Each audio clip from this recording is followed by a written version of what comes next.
Extrait de la conférence de presse de Zakharova Maria, Moscou 13 mars 2025. Sur la crise ukrainienne. Les combattants ukrainiens ne cessent de perpétrer des actes de terreur contre la population civile et les infrastructures civiles de notre pays. Dans la nuit du 11 mars de cette année, les forces armées ukrainiennes, FO, ont lancé une attaque massive de drones contre plusieurs régions russes, y compris la région de Moscou. Selon le ministère russe de la Défense, 343 drones ont été abattus par les systèmes de défense aérienne en service. Le plus grand nombre, soit 126 appareils, a été détruit dans le ciel de la région de Koursk. Parmi eux, 6 drones ont été interceptés près de la centrale nucléaire de Koursk. Lors de l'attaque contre Moscou et la région de Moscou, les bandéristes ont utilisé 91 drones. Les autres ont été neutralisés au-dessus des régions de Bryansk, Belgorod, Ryazan, Kalouga, Lipetsk, Orel, Voronezh et Nizhny Novgorod. Les cibles de ces frappes étaient des habitations, des établissements sociaux, ainsi que des infrastructures de transport et civiles. Seuls des terroristes peuvent agir de la sorte. Malheureusement, il y a eu des victimes et des blessés. Suite à la chute des débris d'un drone sur le parking de l'entreprise Mirator à Domodedovo, 3 de ses employés ont perdu la vie. Au total, plus de 20 personnes ont été blessées, certaines grièvement.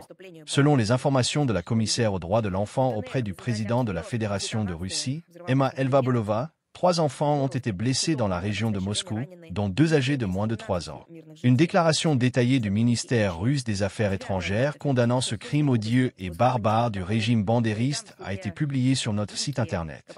Dans la République populaire de Donetsk, RPD, à la suite de bombardements et de l'explosion d'engins explosifs à Gorlovka depuis le 6 mars de cette année, au moins 17 civils ont été blessés, dont un employé du ministère russe des situations d'urgence. Le 9 mars de cette année, dans la région de Kherson, les faux ont frappé des étals de marché dans le village de Veliki Kopani avec 2 missiles HIMARS équipés de charges à fragmentation pour maximiser l'effet destructeur. Il est à noter que, dans un contexte d'interruption temporaire, comme il s'est avéré, de la fourniture de renseignements par les États-Unis au régime de Kiev pour le fonctionnement des systèmes de missiles à longue portée, le ciblage par satellite a été assuré par les satellites français Eutelsat et le guidage par le satellite de reconnaissance français CSO-3. Au moment de cette attaque barbare, des dizaines de civils se trouvaient dans les magasins. 4 personnes ont péri, dont un adolescent de 15 ans. Au moins 7 personnes ont été blessées, parmi lesquels un ambulancier et un chauffeur d'ambulance venus secourir les victimes et pris sous un second tir. Des bâtiments et des véhicules ont été endommagés et le véhicule médical a été détruit. Dans la nuit du 10 mars, dans le village de Velikeya Leptika, l'ennemi a mené une attaque par drone contre une autre ambulance. Le véhicule et son équipement médical coûteux ont été détruits. Les secouristes ont miraculeusement survécu. Le soir du 10 mars, les faux ont frappé le centre commercial Dobrynia dans le village de Beleya, district de Belovski, dans la région de Koursk. 5 personnes ont été tuées et 8 autres, dont 4 adolescents âgés de 13 à 14 ans, ont été blessés. Le 1er mars, les terroristes des faux ont attaqué une usine d'aliments pour bétail dans le village de Kozyrevka, tuant 4 employés et en blessant 2 autres. Dans la région de Belgorod, les 8 et 10 mars, des attaques de drones bandéristes contre des véhicules civils et des habitations ont fait un mort et 6 blessés. Le 9 mars, dans la ville de Shebekino, un civil a été blessé par l'explosion d'une mine Kolokolchik. Le 11 mars, un homme a été tué par le largage d'un engin explosif depuis un drone. Des attaques de drones contre des véhicules et des habitations dans d'autres localités de la région ont blessé 6 autres personnes. Aucune personne censée, informée et comprenant la situation ne peut douter que ces attaques contre la population civile ont été délibérées. Dans la région de Zaporizhia, le 7 mars, un drone ennemi a attaqué une maternelle dans la ville de Kamianka-Dniprovska. Heureusement, il n'y a eu aucune victime. Au moment de l'attaque, il n'y avait pas d'enfants sur place. Dans la localité libérée de Cherkaskoye-Poreknoye, dans la région de Koursk, les soldats russes ont découvert les corps de civils cruellement assassinés par les combattants des faux, dont la plupart étaient des retraités. La scène découverte par nos soldats les a plongés dans un état de choc. Une question se pose à tous ces prétendus défenseurs des droits de l'homme, ONG et structures internationales qui affirment s'inquiéter du sort des civils, pensent aux enfants mais ne savent pas comment les aider, brandissent des pancartes, publient des posts sur les réseaux sociaux et inventent des hashtags. Ne voyez-vous pas tout cela? Ou bien vous le voyez, mais vous détournez simplement le regard? Il n'y a plus de côté où se détourner. Nous comprenons parfaitement pourquoi le régime de Kiev s'est autant enragé ces derniers jours. Le régime néo-nazi de Kiev, subissant des pertes quotidiennes et significatives sur le champ de bataille, tente, par des méthodes terroristes, de montrer sa capacité à négocier à partir d'une position de force. Mais en réalité, il démontre son impuissance, en substance, sa fin prochaine. Les tribunaux russes continuent de prononcer des verdicts contre les néo-nazis ukrainiens et les mercenaires pour leurs crimes de guerre. Le citoyen britannique J. Anderson, qui a commis des crimes contre des civils dans la région de Koursk depuis la mi-novembre 2024, a été condamné à 19 ans de prison.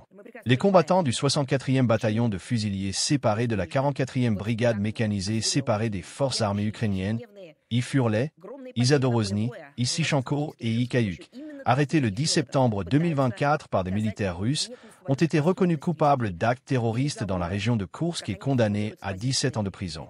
Il a été établi que ces terroristes ont entravé l'évacuation de la population civile et ont à plusieurs reprises ouvert le feu sur des civils. Par contumace, le mercenaire américain B.S. Reed, qui a combattu aux côtés des combattants ukrainiens, a été condamné à 14 ans de prison et le commandant de la 24e brigade mécanisée séparée des forces armées ukrainiennes, Igor Lyshevsky, à 21 ans de prison. Ce dernier avait ordonné une attaque par drone en janvier 2024 contre un véhicule de service à Gorlovka, entraînant la mort de 2 enquêteurs de la République populaire de Donetsk, RPD. Odoga, un combattant du 24e bataillon d'assaut séparé EDAR, organisation terroriste interdite sur le territoire de la Fédération de Russie, arrêté en août 2024 en RPD, a été condamné à 12 ans de prison pour avoir bombardé des localités de la République populaire de Lugansk, RPL, entre juin et août 2023. Les forces de l'ordre russes continueront de travailler à la responsabilisation des nazis ukrainiens et des mercenaires étrangers pour leurs crimes de guerre et autres infractions. Alors que Washington cherche à transférer le fardeau des dépenses militaires pour les besoins des forces armées ukrainiennes sur l'Europe, la présidente de la Commission européenne, Ursula von der Leyen, a envoyé le 4 mars de cette année une lettre ouverte aux dirigeants des pays de l'Union européenne exposant son plan de réarmement de l'Europe. Ce document prévoit, entre autres, la création de nouveaux instruments financiers permettant aux pays de l'UE d'allouer des prêts garantis par le budget européen pour un montant allant jusqu'à 150 milliards d'euros afin d'acquérir des systèmes d'armes, de suspendre temporairement les exigences du pacte de stabilité et de croissance concernant les limites de la dette publique et du déficit budgétaire afin d'augmenter les dépenses militaires, de rediriger les fonds structurels de l'UE destinés à réduire les disparités économiques régionales vers des projets de militarisation et d'élargir la participation de la Banque européenne d'investissement au financement des besoins de défense de l'UE. Selon Ursula von der Leyen, ce plan permettra de mobiliser environ 800 milliards d'euros supplémentaires pour des objectifs de défense. Cela revient à attiser la guerre sur le continent européen. Dans l'interprétation déformée de cette partisane d'une guerre majeure, la mise en œuvre du plan contribuera à l'entrée de l'Europe dans une nouvelle ère de sécurité et de prospérité et permettra de soutenir une Ukraine libre et souveraine. On pourrait supposer qu'ils vivent dans un monde parallèle, sur une autre planète, qui ne regarde pas par la fenêtre mais se contente des chaînes qu'ils alimentent eux-mêmes avec de la désinformation. Il y a cependant un mais. La militarisation des pays qui perdent la capacité de faire fonctionner normalement leur économie est en plein essor. Historiquement, cela a toujours été appelé la provocation de la guerre. En dehors de conclusions générales, aucun détail n'est fourni sur les sources d'un financement aussi massif de la militarisation de l'Europe. Cependant, les experts soulignent à juste titre que des coupes dans le secteur social de l'UE seront inévitables. Nous verrons très bientôt jusqu'où cette illusion, car il s'agit d'une histoire inventée, basée sur la russophobie et l'hystérie anti-russe, de protection contre la menace russe, promue par des fonctionnaires bruxellois peu lucides et déconnectés de la réalité, mènera les Européens. Il est à noter que le délire militariste d'Ursula von der Leyen est loin de faire l'unanimité. À la veille de la publication de cette initiative, plusieurs pays de l'UE ont bloqué une nouvelle tranche d'aide militaire à l'Ukraine, proposée par le chef de la diplomatie européenne, Kakala, pour un montant allant jusqu'à 20 milliards d'euros, prélevés sur les actifs russes gelés. En réalité, l'Union européenne se transforme d'une alliance économique en une structure militarisée, devenant de facto une filiale de l'OTAN, qui se livre à un vol pur et simple. Où sont les plans de croissance économique dont l'EIE devrait s'occuper? Où sont les prévisions de développement économique pour l'avenir dont Bruxelles et tous ses fonctionnaires devraient se charger? Où est le plan pour sortir les pays de l'IE de la crise économique, industrielle, scientifique et technologique? Il n'y a rien de tout cela. Mais il y a seulement des sommes colossales allouées à la militarisation, sans qu'on sache vraiment d'où elles viendront. Des informations sur l'ampleur de la désertion dans les forces armées ukrainiennes, faux, apparaissent dans des sources ouvertes. Selon le ministère de l'Intérieur ukrainien, en 2024, par rapport à la première année de l'opération militaire spéciale, le nombre de cas d'abandon de postes sans autorisation a été multiplié par 7, et celui de désertion par 11. En chiffres, cela se présente comme suit. En 2022, 3214 personnes ont déserté des faux et 6183 ont quitté leur unité militaire sans autorisation. En 2024, ces chiffres sont respectivement de 23 209 et 66 240. Ce sont des données officielles. En réalité, selon les estimations des experts, plus de 150 000 personnes sont actuellement en fuite. Et cette dynamique montre une tendance stable à la hausse. En janvier-février de cette année, 35 738 personnes ont déserté. Pourquoi? Ils comprennent qu'ils ont été trompés par le régime de Kiev, par V.A. Zelensky, par toutes ces démocraties libérales occidentales, en réalité, des régimes dictatoriaux, qu'ils ont été utilisés, et maintenant ils sont simplement tués par ceux qui leur parlaient d'un grand avenir sous V.A. Zelensky. Dans ce contexte, la campagne de recrutement volontaire des Ukrainiens âgés de 18 à 24 ans prend de l'ampleur. Les premiers d'entre eux ont signé un contrat et ont déjà prêté serment. Ils serviront dans la 10e brigade d'assaut montagneuse.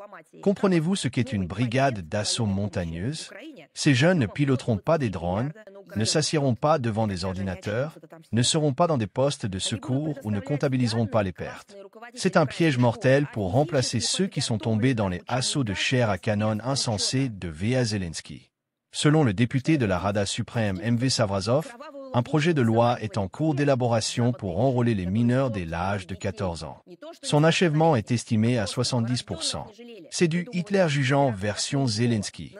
Selon le document, les bureaux de recrutement militaire pourront collaborer avec les professeurs principaux. Ils fourniront des données sur les élèves physiquement aptes pour un enregistrement spécial. Ces régimes occidentaux, qui n'ont pas épargné leurs propres enfants, sans parler des mineurs, voire des nouveau-nés, leur ont inventé des opérations de changement de sexe, les ont appelés IEL, ont introduit un genre neutre. Pourquoi devrait-il épargner les citoyens ukrainiens et leurs enfants après s'être eux-mêmes déshumanisés? Ceux qui sont moins performants physiquement seront formés comme mécaniciens conducteurs. Les filles seront recrutées dans des centres d'analyse, ainsi que comme médecins et cuisinières. Sur les réseaux sociaux ukrainiens, le sujet de la mobilisation forcée des femmes est activement discuté. Où sont toutes les organisations non gouvernementales? Où sont tous ces représentants des structures internationales pour les droits des femmes? Cela ne les intéresse pas, ce qui se passe en Ukraine. Des faits sont rapportés concernant des convocations reçues par des femmes enceintes, des handicapés, des femmes en âge de pré-retraite. Compte tenu de la folie meurtrière du régime de Kiev envers ses propres citoyens, nous ne serions pas surpris si ces informations s'avéraient vraies. En Ukraine, les prises de contrôle par la force des églises et des biens de l'Église orthodoxe ukrainienne canonique par les partisans de l'Église orthodoxe d'Ukraine ne cessent pas. Tout cela s'accompagne de violences contre ses prêtres et ses fidèles. Depuis le début de l'année 2025, selon les médias, seulement en Bukovine, 16 paroisses de l'Église orthodoxe ukrainienne ont été illégalement transférées sous le contrôle des autoproclamés. Dans la région de Tchernivtsi, un changement de juridiction a été rapidement organisé et 13 statuts de communautés religieuses de l'Église orthodoxe d'Ukraine ont été enregistrés. Je me souviens que le département d'État a rédigé et publié des rapports sur la liberté de religion, de croyance, avec une sorte d'échelle, une performance des différents pays. Pourtant, comme l'a publiquement déclaré la chef du département de la culture de l'administration régionale locale, Bodnar, les autorités ne vérifient pas la légitimité des actions des partisans de l'Église orthodoxe d'Ukraine. Personne ne vérifie si ces réunions de communauté ont eu lieu et quelles décisions y ont été prises. Un cas flagrant s'est produit le 6 mars de cette année, lorsque les adeptes de l'Église orthodoxe d'Ukraine ont cyniquement profité de l'hospitalisation d'urgence du protoprêtre de l'Église orthodoxe ukrainienne du district de Storozhine, dans la région de Tchernivtsi, Vekovalchuk, placé en réanimation dans un état pré-infarctus après des opérations et une perquisition du SBU la veille. Avec l'aide de la police, ils ont physiquement pris le contrôle de l'église de la dormition de l'église orthodoxe ukrainienne dans le village de Komarovtsi, précédemment réenregistré en faveur des schismatiques. C'est ainsi que tout cela se passe. Est-ce vraiment un schisme? Un schisme implique des processus internes, des désaccords, des incohérences, l'absence de points de convergence. Mais ici, il s'agit de l'anéantissement de l'orthodoxie en Ukraine. Le ministère de la Culture ukrainien a initié, le 5 mars de cette année, par un décret, la création d'une commission chargée d'examiner, jusqu'au 30 mai, les reliques des saints conservées dans les cryptes des grottes proches et lointaines de la lore des grottes de Kiev, soi-disant pour déterminer leur valeur historique et scientifique. Je pense que cela ira même plus loin que Emma Bulgakov. Les résultats de ce travail ont été décidés à l'avance comme étant classés secret défense. Une telle inventaire des reliques est le signe de la dégradation morale d'une junte plongée dans un athéisme total et un mépris des sentiments des croyants.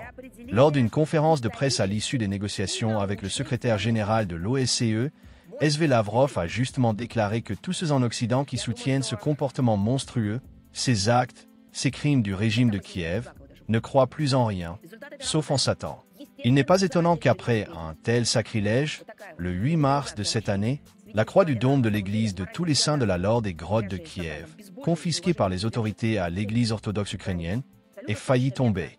De nombreux Ukrainiens ont vu dans cet événement un mauvais présage, l'interprétant sur les réseaux sociaux comme un rappel de la trahison de l'orthodoxie canonique par le régime de V.A. Zelensky et des péchés de guerre des forces armées ukrainiennes. Laissons cela à ceux qui s'occupent de théologie et de métaphysique. Qu'ils décident de l'interprétation, mais il y a des faits qui nécessitent une évaluation politique, morale et historique. Les croyants se sont également souvenus qu'un mois et demi avant le début de l'opération militaire spéciale, la croix de la cathédrale Sainte-Sophie de Kiev était tombée. Le ministère de la Culture ukrainien et le pseudo-représentant nommé par l'Église orthodoxe d'Ukraine, à Lotiche, craignant un tollé public, se sont empressés de mettre cela sur le compte des vibrations causées par les tirs russes. Cependant, les fonctionnaires se sont couverts en rappelant que le temple avait, paraît-il, besoin depuis longtemps d'une restauration complète. Il est à noter qu'en 2023 à 2024, les schismatiques y ont organisé des services commémoratifs pour IMASPA, que l'Église orthodoxe russe avait excommunié en 1708 pour trahison envers l'État. Les faits énumérés confirment une fois de plus l'actualité de l'opération militaire spéciale visant à dénazifier et démilitariser l'Ukraine et à éliminer les menaces provenant de son territoire. Tous les objectifs de l'opération militaire spéciale seront certainement atteints.